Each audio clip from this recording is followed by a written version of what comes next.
Welcome back to The Explainer. Today we're diving into a story that is just intensely gripping. We're stepping back in time to look at a historical parable about the absolute limits of human patience, integrity, and faith when you're put under the most extreme pressure imaginable. Seriously, put yourself in this exact situation for a second. Imagine you're literally starving, and suddenly, out of nowhere, you're faced with unimaginable wealth. If those two things collided in a single moment for you, what would you do? Like, would your moral principles hold strong, or would that basic primal instinct to just survive take over? Well, we're going to see exactly how one man answered this nearly impossible question. Section 1. The Ordeal of Hunger and Hidden Treasure. Okay, let's dive right into this. We're starting our timeline in the searing heat of Mecca, right in the middle of the holy month of Ramadan. And our focus here is on a 60-year-old man named Abu Julaika. It's pre-dawn, the call to prayer is echoing, but while everyone else is heading to the Grand Mosque, he's stuck at home. He's the sole provider for his wife and daughters, and they're incredibly grim. 3. That is the devastating number of days he and his family have gone without a single bite of food. 3 whole days. He's actually so weak from hunger he can barely even stand up to pray. So his wife, Kulthum, is pleading with him, begging him to go out into that scorching heat and just find some kind of work, literally anything, so they can finally break their fast that evening. So Abu Julaika drags himself to the market, but there's just no work to be found. Nothing. Defeated, totally exhausted from the walking, and honestly pushed right to the edge of despair, he wanders into this desolate, empty valley on the outskirts of Mecca. He sits down, totally lost in thought about how on earth his family is going to survive this. And as he's sitting there, just absent-mindedly digging into the soft dirt with his hand, his fingers brush against something unexpectedly smooth. He pulls it out of the sand, and it's a silk purse. Now, what's really interesting here is what's inside. 1,000 gold dinars. I mean, for a starving man, this isn't just a lucky find, this is absolute salvation. In an instant, his hunger, his thirst, they completely vanish. His eyes light up. His first reaction is just pure joy, imagining how relieved his wife is going to be. But almost instantly, his faith kicks in. It knocks right on the door of his heart. He realizes, wait, this isn't my money. It's lost property. Keeping it, that wouldn't be lawful at all. Section 2. The conflict of honesty in Julaika's house. Naturally, he sneaks back home to hide the purse, but Kulthum catches him. When she demands to know what's going on, we get this incredibly stark contrast. On one side, you have Kulthum's desperate pragmatism. Keep in mind, she's lived through 40 years of poverty and hunger with this man. She uses logic, arguing, look, God gave us this gift to save our starving daughters. Why would you turn away what God literally just provided? She even warns him that God will hold him accountable for a starving family. But then, on the other side, you have Abu Julaika's unwavering discipline. He pushes back, insisting that this belongs to someone else. He absolutely refuses to trade 60 years of patience and honesty for just one day of temporary, unlawful relief. The tension builds and it escalates to this incredibly dramatic peak. Abu Julaika actually issues a severe ultimatum. He shouts, "If you touch this or tell anyone about it, I will divorce you." Wow. That quote perfectly illustrates just how fiercely protective he is of his integrity. He would literally rather have his family go to bed hungry for yet another night, which tragically they do, than consume a single coin of wealth that isn't lawfully theirs. Section 3. The stubborn Yemeni dinar owner. Let's move ahead and see how this builds.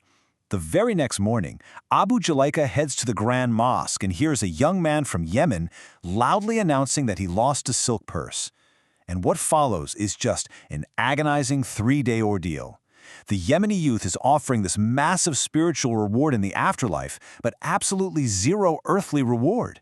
Nothing. So Abu Julaika, knowing his family is literally starving at home, tries to negotiate a completely legal finder's fee.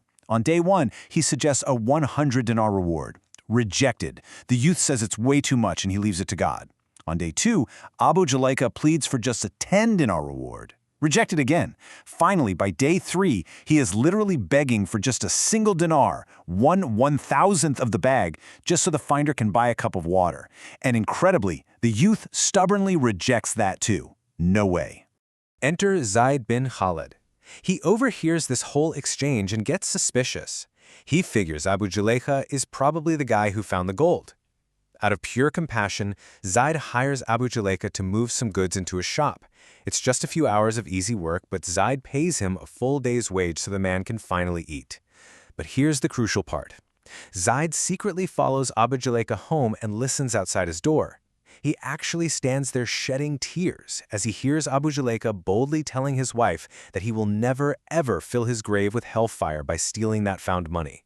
Zaid realizes the immense, crushing moral weight of what this man is sacrificing. Section 4. The Unexpected Divine Reward. At this point, all hope for a lawful finder's fee is totally gone. Abu Julayka realizes he has to just give the fortune back. And this process of surrender is downright painful. First, he invites the youth back to his home and brings Zayd bin Khalid along to act as a witness.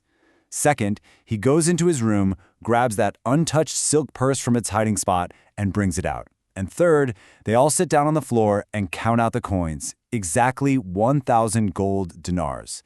It is such a painful scene to imagine. You have a starving man and his starving daughters just watching a literal fortune being handed right back to a stranger. And through all of this, the youth remains completely steadfast. He repeats, "I won't give even a single dinar. I leave my affair to God." He just packs it up, puts the heavy bag of gold on his shoulder, and walks out. The emotional devastation in that room must have been absolutely suffocating. Abu Julayka's family is just sitting there in stunned silence. The last shred of hope for any earthly relief just walked right out their front door. But moments later, Abu Julayka looks up. The young man has actually come back. He sits down and delivers this absolute bombshell. "My father left 1,000 dinars for the most trusting, impoverished soul. It is yours." Talk about a massive twist. It turns out the youth's father had left behind a will with 5,000 dinars, but 1,000 of that was specifically set aside to be given to whoever demonstrated the most absolute poverty combined with the most unwavering trust in God.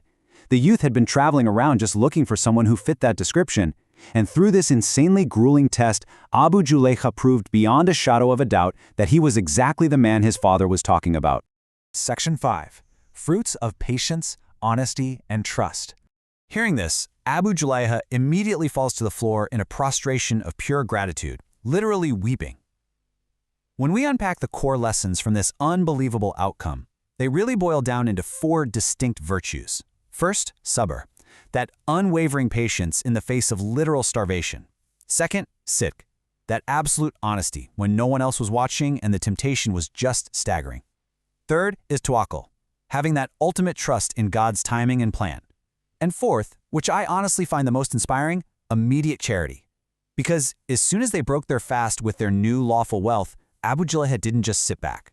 He immediately got up, left his house again, and went out into the streets to find other starving families so he could share his food and his new blessings with them.